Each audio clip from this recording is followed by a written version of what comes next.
Di era digital ini, satu ketikan jari bisa mengubah segalanya. Internet memberi kebebasan berpendapat, tapi kenapa justru sering dipakai untuk menghujat? Belakangan ini Abizar Al-Ghifari jadi sasaran netizen. Gara-gara promosi filmnya, dia dibilang belagu, sombong, terlalu percaya diri, padahal yang dia lakukan hanya membangun karakter untuk filmnya. Ini bukan pertama kali, bukan kasus satu-satunya. Hampir setiap hari ada saja public figure, selebgram, atau bahkan orang biasa yang kena hujatan. Apa yang bikin jari-jari netizen Indonesia begitu ringan untuk menghujat? Sebenarnya kasus Abizar ini hanya satu contoh, ada banyak contoh lainnya. Seperti misalnya, Awkarin dulu pernah dihujat habis-habisan gara-gara kontennya yang dianggap terlalu bebas. Lesti Kejora dihujat karena memilih memaafkan suaminya. Najwa Shihab diserang ketika mengkritik sistem pemerintahan. Bahkan atlet yang kalah di pertandingan, misalnya di sepak bola, sering juga jadi korban hujatan netizen. Dari sini muncul pertanyaan besar, kenapa netizen kita begitu gampang menghujat? Apa sebenarnya yang terjadi di balik fenomena ini?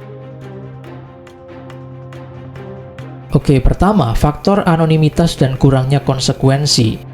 Psikolog John Suller dalam teorinya Online Disinhibition Effect menjelaskan bahwa dunia maya membuat orang lebih berani karena ada jarak dan anonimitas. Mereka merasa tidak ada konsekuensi nyata. Di balik layar, identitas bisa disembunyikan, sehingga orang merasa bebas berbicara tanpa rasa tanggung jawab. Kedua, budaya kolektivisme yang berubah. Dalam budaya kolektivisme seperti Indonesia, ada norma sosial yang menuntut keseragaman. Saat seseorang dianggap beda atau tidak sesuai dengan standar moral masyarakat, ia mudah dihujat. Internet mempercepat fenomena ini dengan efek bola salju atau snowball, di mana satu komentar negatif bisa berkembang jadi gelombang hujatan massal. Ketiga, literasi digital yang masih rendah. Menurut data dari We Are Social, Indonesia adalah satu negara dengan pengguna internet terbesar, tapi literasi digitalnya masih tergolong rendah. Banyak yang belum bisa membedakan opini dan fakta, sehingga gampang terprovokasi tanpa mencari klarifikasi terlebih dahulu. Keempat, sejarah dan trauma sosial. Sejak zaman kolonial, rakyat Indonesia terbiasa dengan budaya represif, di mana kritik sulit disalurkan secara terbuka. Akibatnya, ketika media sosial memberikan ruang bebas, banyak orang melampiaskan emosi dengan cara destruktif. Ini mirip dengan fenomena ketegangan sosial yang dijelaskan dalam teori psikologi sosial. Kelima, FOMO dan efek echo chamber. Banyak netizen ikut-ikutan menghujat karena takut ketinggalan tren atau ingin dianggap bagian dari kelompok tertentu. Media sosial menciptakan echo chamber, di mana algoritma hanya menunjukkan informasi yang memperkuat opini mereka tanpa memberi ruang untuk sudut pandang lain. Keenam, kurangnya empati digital.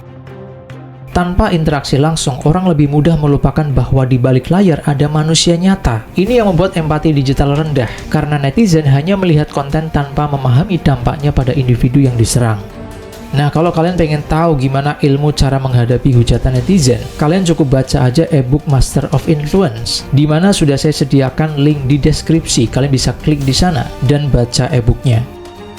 Nah, kalau hal ini terus-terusan dibiarkan, apa yang akan terjadi? Generasi muda akan terbiasa dengan budaya toksik dan sulit membedakan kritik membangun dengan sekedar hujatan. Lingkungan digital semakin tidak sehat, di mana orang takut berekspresi karena takut dihujat. Bisa juga berdampak pada kesehatan mental individu yang menjadi korban, bahkan sampai ke depresi, hingga mengasingkan diri. Nah, lalu solusinya apa? Pertama, tentu saja pendidikan literasi digital harus ditingkatkan, mulai dari sekolah hingga kampanye di media sosial. Kedua, regulasi dan pengawasan yang lebih ketat untuk menangani komenan-komenan yang terlalu brutal. Ketiga, membangun budaya diskusi yang sehat di mana kritik disampaikan dengan solusi, bukan sekedar makian saja. Dan keempat, mengembalikan nilai empati di dunia digital, mengingat bahwa di balik layar ada manusia nyata. Nah, jadi fenomena netizen yang ringan menghujat ini bukan sekedar masalah individu, tapi masalah sosial yang lebih luas. Pertanyaannya sekarang, apakah kita akan terus membiarkan hal ini terjadi? Atau kita mulai dari diri sendiri untuk lebih bijak dalam berkomentar? Internet adalah cerminan kita. Mau jadi bangsa yang penuh hujatan atau bangsa yang lebih dewasa dalam berdiskusi? Keputusan ada di tangan kita. Jangan lupa share video ini kalau menurut kalian bermanfaat. Sampai jumpa di video berikutnya.